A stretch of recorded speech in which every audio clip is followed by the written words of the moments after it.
A very good morning to dear children of class 9. I hope you all are fine and studying at home. Now, before we start a new chapter, I want you to recapitulate some important points which you have already done in the previous class. Now, we have learned that composite numbers can be expressed as the product of prime numbers. For example, 30 you can write it as 2 into 3 into 5. Here 2, 3 and 5 are prime factors of 30. Similarly, algebraic expressions can also be written as the product of irreducible factors. Now what do we mean by an irreducible factor? We mean a factor which cannot be expressed further as the product of factors. We know that the product of 2x plus 1 and x minus 3 will be equals to 2x plus 1 into x minus 3, which is equals to 2x square minus 5x minus 3. So we say that 2x plus 1 and x minus 3 are factors of 2x square minus 5x minus 3. Thus, when we write an algebraic expression as the product of two or more algebraic expressions, then each of these expression is called a factor of the given expression. I hope by now you have understood we are talking about which chapter. Yes, we are talking about factorization. So the process of finding two or more expressions whose product is the given expression is called factorization. Thus factorization is nothing but the reverse process of multiplication. You have already done it in class 8, so you will not face too many problems while doing the sums. Let us see some examples. See the first one, and in the first column it is written it in the product form. So if we write 3x plus 2 into 3x minus 2, we can write it as 9x square minus 4. And if you write it in factor form, that is, I want to write 9x square minus 4 in the factor form, so I can write it as 3x plus 2 into 3x minus 2.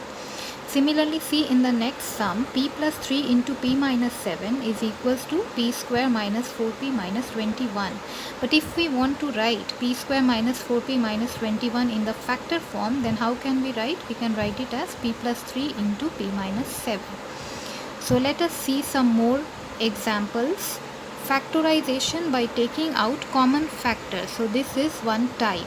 So see the first example, 21py square minus 56py. Now what we will do, we will take the HCF from these two terms. So what is the HCF of 21 and 56? You will get it as 7. Then we have p in the first term and we have p in the second term. So we can take p common. Here we have y square and here we have y. So in between y square and y, which one has the lowest power? Second one, that is y has the lowest power, that is 1. So we can take y common. Now you will open a bracket and in the bracket you divide this first term 21py square by 7py. So you will get 3y. Then put this minus sign and you divide this second term by this 7py. So you will get 8. Then close the bracket. In this way we are writing it in the factor form. See the second example. Now here we have three terms. So in these three terms, if we take the HCF of 8, 6 and 10, we will get 2. And if we take the HCF of x cube, x square and x, so the lowest power of x is 1, so we can take x common. Then again open the bracket. Divide 8x cube by 2x, so you will get 4x square. Then put this minus sign. Divide 6x square by 2x, you will get 3x. Then put the plus sign. Divide 10x by 2x, so you will get 5. Then close the bracket. So these are our two factors. See in the third example, we have in the first term 14 and in the second term we have 21. So HCF of 14 and 21 is 7. And if you take the HCF of a minus 3b whole cube and a p into a minus 3b, you will get a minus 3b.